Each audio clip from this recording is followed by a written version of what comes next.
1, 2. Hello out there in YouTube land, Rival here. Thanks for stopping by. As you can see, we've got another review video on the turntable for you this week, and I am pretty excited. It's no secret I am a humongous ZT fan, and these factory customs have probably been one of my more favorite things that they've been doing in the recent years. So this is the I think this is the third in the 0392 series. So first you had the standard Stonewashed blue, then you had the blackwashed version with the bronzed hardware. This is a brown washed version, so it's actually a brown coating that is then stone washed, and then it's got satin flats, brown and gold. So when we open the box, and even the box has gotten an upgrade for this round. The previous boxes were just flat black smooth. You've got a kind of like a crumpled or camo foil on the top. Open her up. Whoa, hello. And then we've got that certificate of authenticity, which we'd love to see. And then our standard, bubble packets and silicone packets and all that jazz. And they just ain't messing around. No doubt that they are the supreme rulers of the limited edition. And this recent round was still proof that they were selling out within a matter of seconds, and people are gonna whine and cry about the website and the capacity, and I had it in my cart, and man, we all just do the best we can. I was lucky enough to be using a fast connection speed, so I didn't really have any connection problems. I got in there quick, I got out of there quick, I was extremely happy. So as you can see, we've got the brown with gold hardware. Gold anodizing is one of my favorite colors. It handles everything really well. Anodizing can be really touch and go with fingerprinting sometimes, especially like low voltage colors, blues, bronzes, things like that. They can go from bright to dull, or even change the overtone of the color. But gold is one of the ones that really stays gold no matter what. And they did a great job of anodizing this hardware. This is actually Hinderer's hardware, so I should say Hinderer did a great job of anodizing these. And that brown DLC, I'm trying to get the camera to zoom in on it for you guys. It's got a really nice color to it, like a flat dark earth with just a bit of metallic coloring to it. And then when we open it up, ooh, that satin.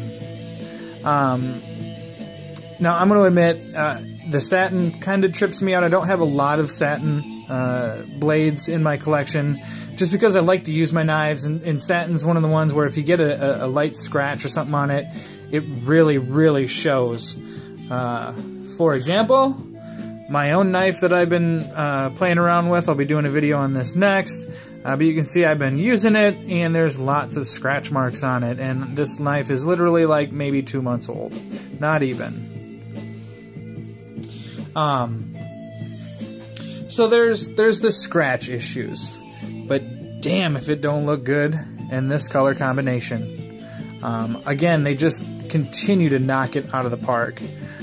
Solid titanium frame design, titanium clip, titanium screws, titanium not backspacers, but posts, standoffs, filler tab, pivot screw, just dripping with titanium.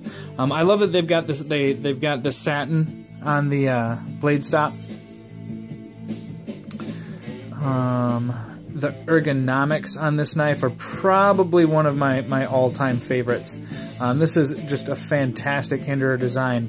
It looks a little bit funky, but I really just dig the overall look and everything about this knife. Now I have held and played with the Hinderer, the custom clips.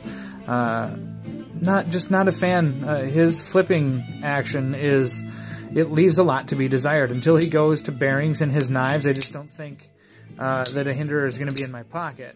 Now, these ZT Hinderers, I got them all. They're like baseball cards, man. Collect them all. Everyone's good for you.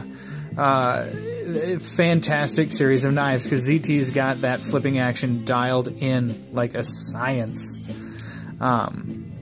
So this is no exception. I mean, just horsepower. It's a bit of a stiff or tough detent to overcome. If you've got a Sally front finger, you gotta man up on that shit.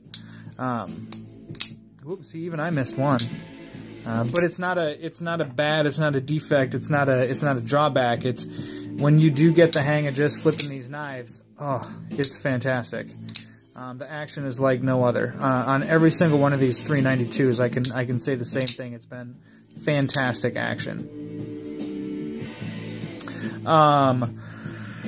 Now, I do a comparison shot with all of them for you, but I can't. I kind of have to sometimes sacrifice or cannibalize these to be able to get the next one and be able to have a highlighter, a showing of all the ones. I am happy so far that I've been able to obtain, review, play around with, and in some cases carry. That brown wash, I've still got one just new in the box, and it just calling my name. I want to be able to take it out and just carry it. Or not the brown wash, the black wash one. I love that solid black wash everything. Makes a huge difference in carryability for me, because you can carry it without worrying about scratching or doing any damage to it. All in all, this is just another great addition to the factory custom lineup. There's still one in the pipe. Early 2016 is when ZT's been saying that one's going to come out. That is the Wharncliffe edition. So it's a Type 2 hard anodizing on the frame, which looks like a dark gunmetal kind of color. It's going to have steel flame copper filler tabs, and then it's going to have Wharncliffe style blade, which is going to be pretty darn sweet. So I'm very interested to see what that bad boy ends up looking like and turning out as. Beyond that, got a few customization videos that are going to be coming up, a couple pimp jobs, and some customs of my own. I just teased you guys with my mini cleaver, and I've got another one lined up for the next video. So like, subscribe, thanks for stopping by, peace.